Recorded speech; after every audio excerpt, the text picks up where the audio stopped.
നമസ്കാരം. മൂന്നാമത് തുടർഭരണം ലഭിക്കുമെന്ന് LDF പ്രതീക്ഷിക്കുന്നുണ്ട്. മൂന്നാം പിണറായി സർക്കാർ വരുമെന്ന് അവർ പ്രതീക്ഷിക്കുന്നു. അതല്ല, 10 വർഷം കഴിഞ്ഞു, ഇനി നമ്മൾ കുറച്ച് കയറി നിന്ന് ഭരിക്കാം, ഇല്ലെങ്കിൽ നമുക്ക് മുടന്നിരിക്കാൻ പിന്നെ സ്ഥലം ഉണ്ടാവില്ല എന്ന് കരുതിയിരിക്കുന്ന UDF. ഷാഫി പറമ്പിലിന് എന്തോ ചില കാര്യങ്ങൾ പറയാനുണ്ട് തോന്നുന്നു.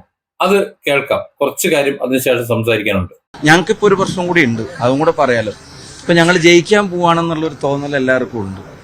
അപ്പം ജയിക്കാൻ ആഗ്രഹിക്കുന്നതും അർഹിക്കുന്നവരുമായിട്ടുള്ള സ്ഥാനാർത്ഥികളുടെ എണ്ണം ഇച്ചിരി കൂടുതലുണ്ട്. ഇപ്പോൾ സീറ്റുകളൊക്കെ പലതും ജയിക്കാത്ത സീറ്റുകളൊക്കെ ജയിക്കും എന്നുള്ളൊരു തോന്നലുകൊണ്ട് കുറച്ചും കൂടെ ആളുകളുടെ എണ്ണം കൂടുതലുണ്ട്. അപ്പം ഞങ്ങൾക്ക് കുറച്ചും കൂടെ ആളുകളെ കൂടുതൽ മാനേജ് ചെയ്യേണ്ടി വരുന്നുണ്ട്.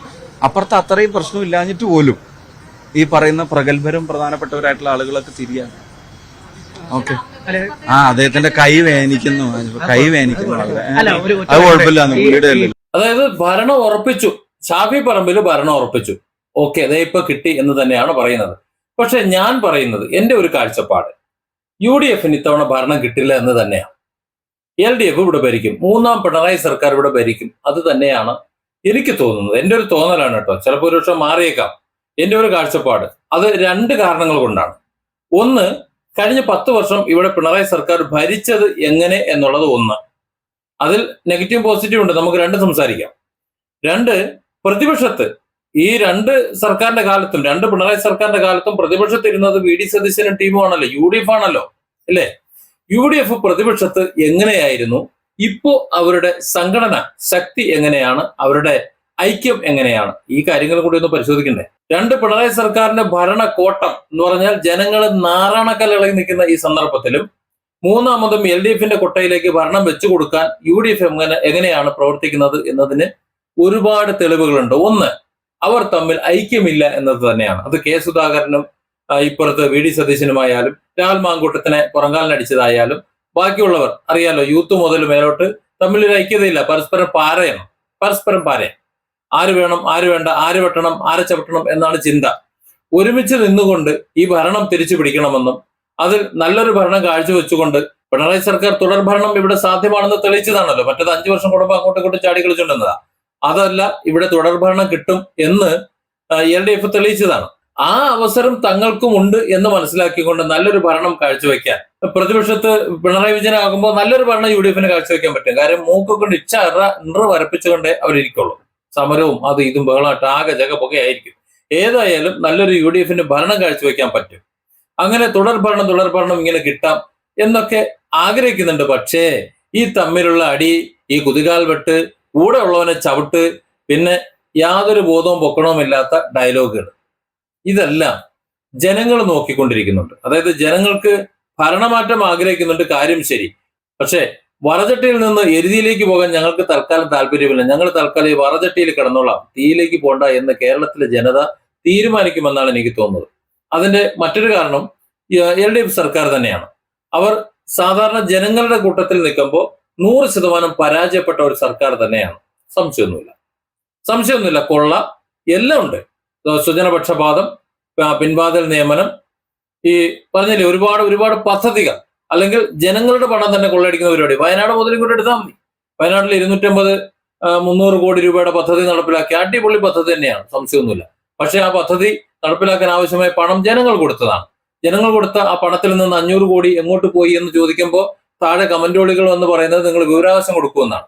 എന്നാൽ ഈ ഓളികൾ ഒരു വിവരാവകാശം എടുത്തിട്ട് ഇതാണ് എന്ന് പ്രദർശിപ്പിക്കാൻ അവർ തയ്യാറല്ല. അവർ നമ്മളോട് ഇങ്ങനെ പുറപ്പെടാനാണ് പറയുന്നത്.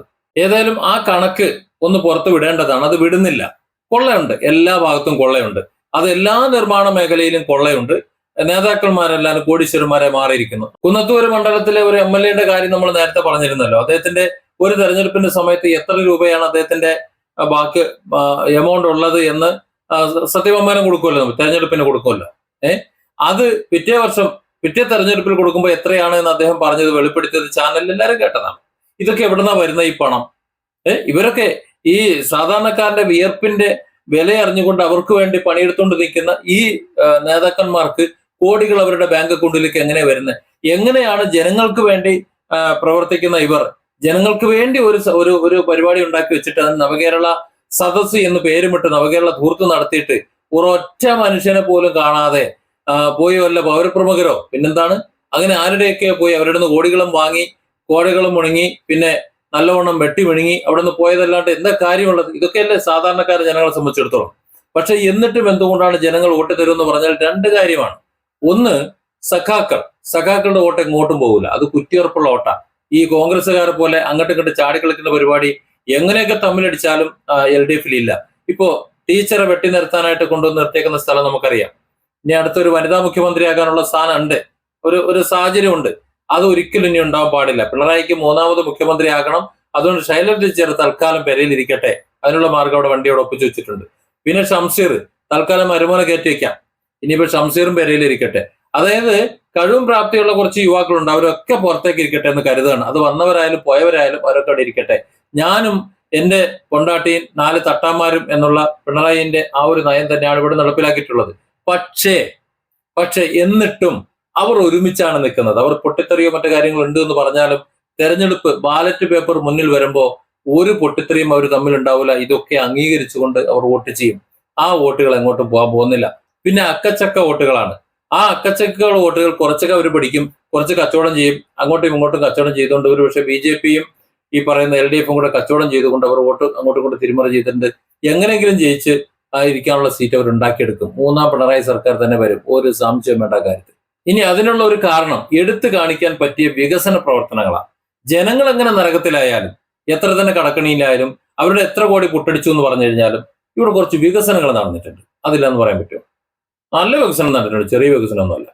കഴിഞ്ഞ 10 വർഷം മുമ്പ് വരെ നടന്നിട്ടുള്ള ഇവിടുത്തെ നിർമ്മാണ പ്രവർത്തനങ്ങൾ, റോഡ്, അതിനുശേഷമുള്ള റോഡ്, ഇപ്പോഴത്തെ റോഡൊന്ന് നോക്ക്.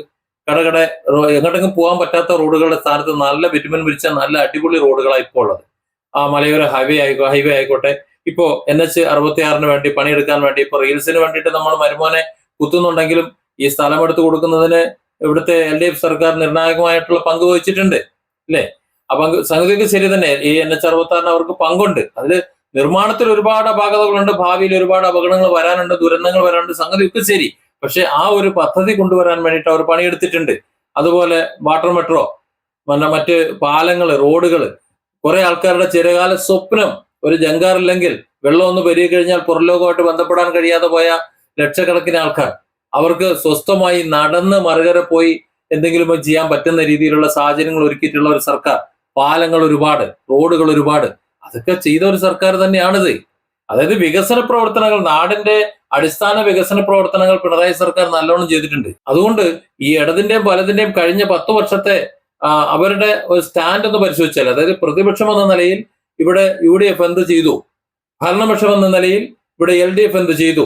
അപ്പൊ ഇത് 2-3 തുലനം ചെയ്യണമെന്നുണ്ടെങ്കിൽ പിണറായി സർക്കാരിന്റെ അല്ലെങ്കിൽ പിണറായി വിജയൻ നിൽക്കുന്ന സർക്കാരിന്റെ തട്ട് താഴ്ന്നു തന്നെ ഇരിക്കും. അത് നമ്മുടെ മമ്മൂട്ടി ഏതോ സിനിമയിൽ പറഞ്ഞതുപോലെ അങ്ങനെ തന്നെ ഇരിക്കും. അതാണ് നിലവിലുള്ള അവസ്ഥ.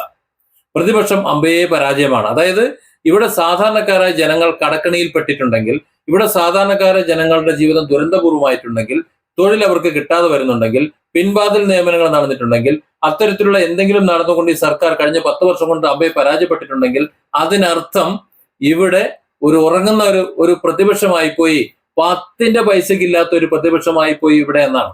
അങ്ങനെയുള്ള ഒരു പ്രതിപക്ഷത്തെ, അതായത് പ്രതിപക്ഷത്ത് ഇരുന്ന് കഴിഞ്ഞാൽ പോലും 10 പൈസയ്ക്ക് ഇല്ലാത്ത ഈ പിണറായി സർക്കാരിന്റെ തുടർഭരണ കാലത്ത് പോലും മര്യാദയ്ക്ക് ഭരിക്ക് എന്ന് ചൂണ്ടിക്കാണിച്ച് തിരുത്തി കൊടുക്കേണ്ട ആ ഒരു പ്രതിപക്ഷം ഇരുന്നുറങ്ങിയത് കൊണ്ട് അവർ ഇനി ഭരണപക്ഷത്തേക്ക് കയറി വന്നാലും ആ ഉറക്കം തന്നെ ഉണ്ടാകും. എന്നിട്ട് തമ്മിൽ ഇങ്ങനെ അടിയുണ്ടാവും. അതിനേക്കാളും നല്ലത് LDF തന്നെ അധികാരത്തിൽ വരട്ടെ, ഇല്ലേ? ഇനിയിപ്പോ അടിസ്ഥാന വികസന പ്രവർത്തനങ്ങളൊന്നും ഉണ്ടാക്കാനില്ലല്ലോ, എല്ലാം ഏകദേശമൊക്കെ പൂർത്തിയായി. ആ വയനാട്ടിലത്തെ തുരങ്കപാത മാത്രമേ ഉള്ളൂ. ഇനിയിപ്പോ കോടികൾ അടിച്ചു മാറ്റലാണ് ഇവിടുത്തെ വിഷയം എന്ന് പറഞ്ഞത്.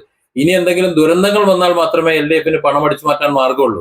ഇനി ഇവിടെ ചെലവഴിക്കപ്പെടുന്ന പണം മറ്റ് വികസനങ്ങൾക്ക്, അതായത് സാധാരണക്കാരുടെ ജനങ്ങളുടെ ജീവിതത്തിനോ അല്ലെങ്കിൽ അവരുടെ സാമ്പത്തികമായും സാമൂഹികമായിട്ടുള്ള വികസനത്തിനോ അല്ലെങ്കിൽ അവരുടെ സുരക്ഷിതത്വത്തിനോ ആരോഗ്യത്തിനോ ഒക്കെ വിനിയോഗിക്കുമായിരിക്കും. കുറെയൊക്കെ മുടങ്ങും, എന്നാലും അതിനൊക്കെ വിനിയോഗിക്കുമായിരിക്കും.